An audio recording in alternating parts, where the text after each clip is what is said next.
Uh, Professor Mani, I want to ask you one question.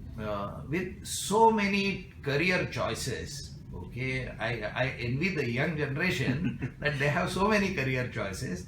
But what I would like to discuss is what is the role of parents in the career planning of their children? Okay, has it increased? It has changed, or I mean, your insights about this? All right. In fact, you started off with a very nice word, career choices, and the other side of the coin is career confusion. Yeah. And for me, career counseling has been a hobby and a passion for the last 30 years. And I've had several occasions to interact with students, both who come for admission to institutions where I serve, but also as a parent, as a neighbor, as a relative, as a friend, philosopher, guide. Career counseling and career choices are a very, very important area. And I would urge parents to play a very, very active role in this process.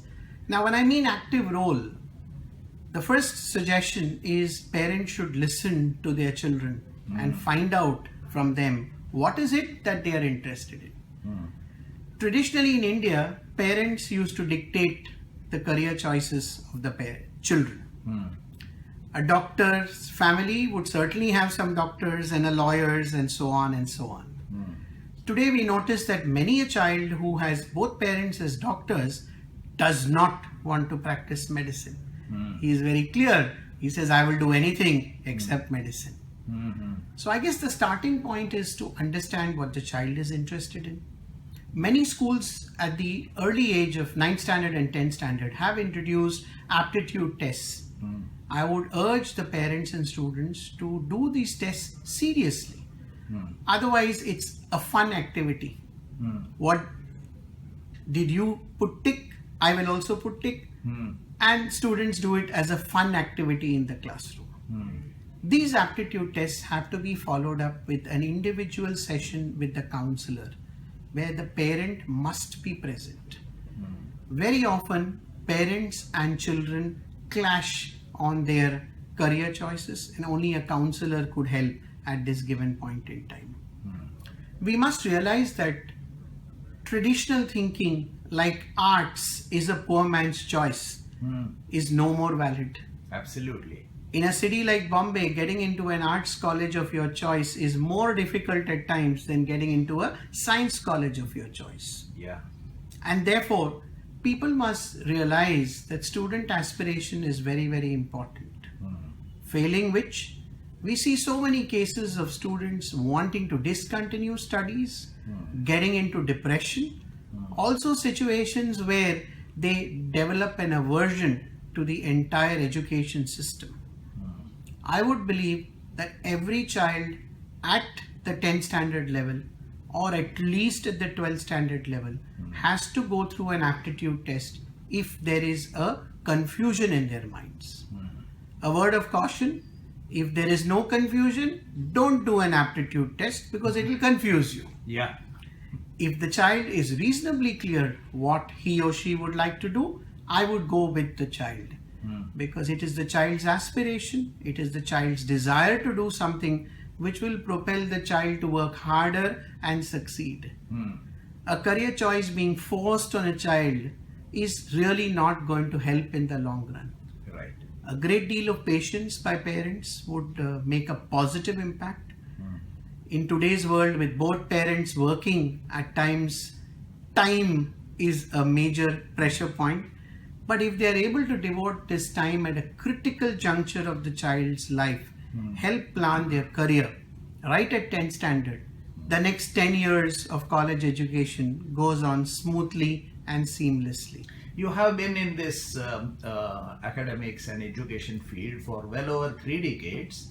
Tell me, have you seen plenty of cases where a child has made a wrong choice, or he has been forced to make a choice, wrong choice rather, not one of his liking, or not one where his aptitude lies? Do you see these cases in plenty, or they are rare?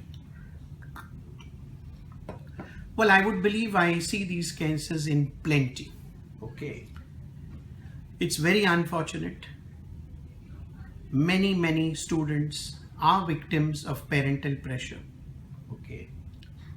The only icing on the cake would be if the parent realizes it quickly enough and the child is allowed to take a corrective course of action. Okay. So a case just last week, the child was forced to do CA and he was not interested. After 2 unsuccessful attempts, the parents agreed to allow him to study mass media. Okay. And 1 year down the line, he is already among the top 5% of the class in his first year of mass media. Right. Now, this was possible because they came for counseling in time and the parents were ready to make that change of mindset that I want to allow my son to study what he would be most comfortable studying. Right. We often get carried away by societal pressures, peer thinking, and perhaps a sense of false prestige Yeah. that I have only certain careers which are worth pursuing, others are not so great careers. If we as parents are able to break these mindsets, Right. I think the education journey of the child would become more enjoyable, fruitful, and he would be therefore very successful in his life. Yeah. So what I understand is that we need to explore the career choices and also understand where the talent lies Absolutely. and marry the two. Absolutely. Great.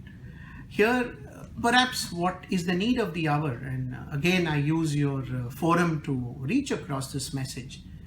All social organizations should be encouraged as part of their activities to have career seminars because it is these seminars where you get to meet different types of people, similar parents with similar anxieties and doubts in their mind. And if a career counselor is able to address these issues, a lot of clarity emerges through Rotary clubs, Lions clubs, and such institutions of pride, Right. where there is a lot of emphasis on the individual and the well-being of the society.